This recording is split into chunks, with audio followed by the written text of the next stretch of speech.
¿Cómo hará el presidente surcoreano para enfrentar la ola de descontento social tras la votación de este sábado? Y finalmente, ¿logrará su dimisión? Para responder a esta y otras interrogantes, tengo el privilegio de presentar en nuestros estudios al profesor de Relaciones Internacionales de la Universidad Iberoamericana, Eric Fernández. Profesor, gracias por estar acá con nosotros. Comenzaría preguntándole, bueno, creo que se salvó de esta, pero de la otra, ¿cómo ves todo esto?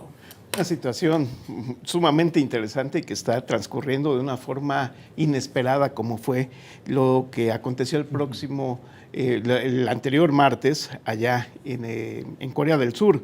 Es decir, nos encontramos ante un escenario poco esperado, ¿no? El presidente declara una ley marcial cuando desde el 17 de mayo de 1980 no veíamos una situación de esta índole. Y pues la reacción por parte de los partidos políticos en Corea del Sur, pues echando para atrás primero esta ley marcial y lo que apuntaba para este sábado, finalmente que se lograra un acuerdo al interior del Congreso y lograr los votos para la salida del presidente, pues no se logró.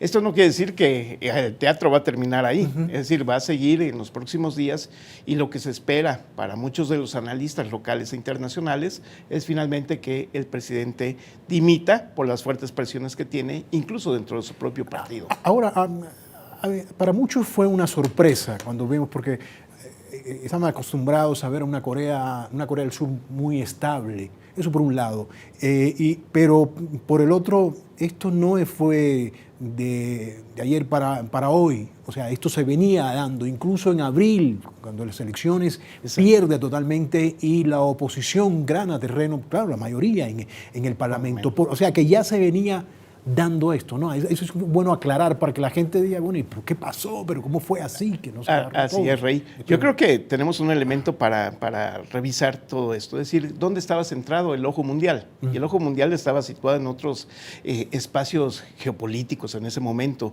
pero internamente en Corea del Sur se estaban viviendo, como bien dices, desde las elecciones de hace 2 años, una situación un tanto complicada, marcada por la corrupción del propio presidente, que por cierto había sido el procurador de la República y por otro lado pues no había salido bien librado. Además, pues como bien señalas, su partido, el Partido Popular, había perdido la mayoría dentro del propio Parlamento por el Partido Democrático, donde hay una oposición muy fuerte, pero que no le alcanzaba, sin referencia a ningún país en particular, los votos necesarios de 2/3 de la gran mayoría, pues finalmente para echar al presidente en ese momento.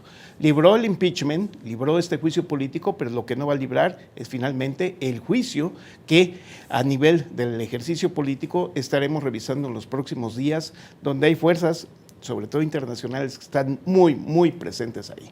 Sí, y otra cosa que también me llamaba la atención de todo esto, las razones por las cuales el presidente pues impone o decide esta ley marcial para combatir a estas fuerzas, casi creo que comunistas, ¿no? Algo así, norcoreanas, ¿no? Infiltradas o algo así.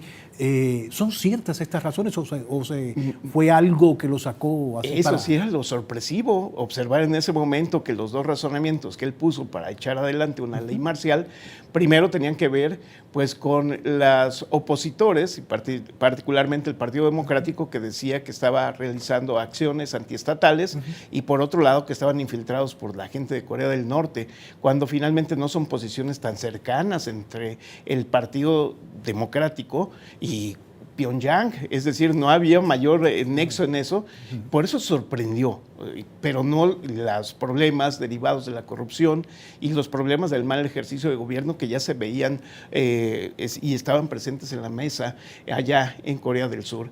Entonces, 2 momentos que vale la pena reconsiderar y que van a ser importantes, pues finalmente para decirle no tiene la capacidad de gobernar, como bien están señalando hoy por hoy, tras los resultados en el Parlamento. Eric, quiero aprovechar tu presencia para hablar otro tema completamente distinto a Corea del Sur, pero por supuesto que tiene el foco de atención en este momento por la gran escalada y cómo ha venido escalando en los últimos días, en las últimas horas, y es Siria.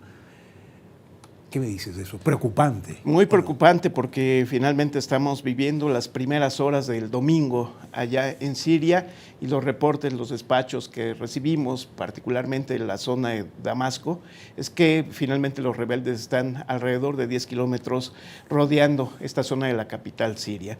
¿Esto qué significa? Que finalmente, a pesar de los comunicados que ha extendido el gobierno sirio de que no está pasando a mayores, que están controlados, la realidad es que los despachos internacionales apuntan a otra cosa y es cerrar finalmente el cerco en la capital de Siria. ¿Y esto qué significa? Finalmente de que vamos a vivir un proceso en las próximas horas o en los próximos días sumamente complicado para definir cuál va a ser el futuro de este país. Un país que desde el 2011 está viviendo una situación altamente compleja de un conflicto civil que no ha tenido solución y en el cual distintos actores que ahora están presentes en otras zonas geoestratégicas alrededor, pero también a nivel global, han puesto ahí su atención. Hablo de Rusia, hablo de Irán, hablo incluso de los Estados Unidos, que además tiene una base militar en propio territorio de Siria, los cuales, aunque no tienen relaciones establecidas, pues hay una fuerte presencia en el terreno militar y político. Es decir, un verdadero rompecabezas para armar en Israel también, porque Israel dijo, cuidado que si se mete Irán, entonces las cosas pueden cambiar. O sea, también hay su amenaza por parte de Israel. Hay una amenaza, sobre todo porque buena parte de los opositores y de los rebeldes pues han tenido pues fuerte apoyo por parte de Hezbollah, pues ahí juntito en el Líbano, y por lo tanto se empieza a complicar el escenario. ¿Y qué significa todo esto? Hace algunos minutos, hace algunas horas, hay un comunicado del gobierno de Irán, del gobierno ruso, del gobierno de Turquía llamando a una negociación, pero en el minuto 90 del segundo tiempo, en términos futbolísticos, estamos hablando de una situación que ya está a punto de derivar en la toma de Damasco, de acuerdo con distintos despachos internacionales, que ha desmentido, por ejemplo, la salida así del presidente al-Assad, pero no necesariamente de que esto vaya a funcionar para tratar de establecer una mesa de negociación entre los actores. Impensable hasta hace poco uno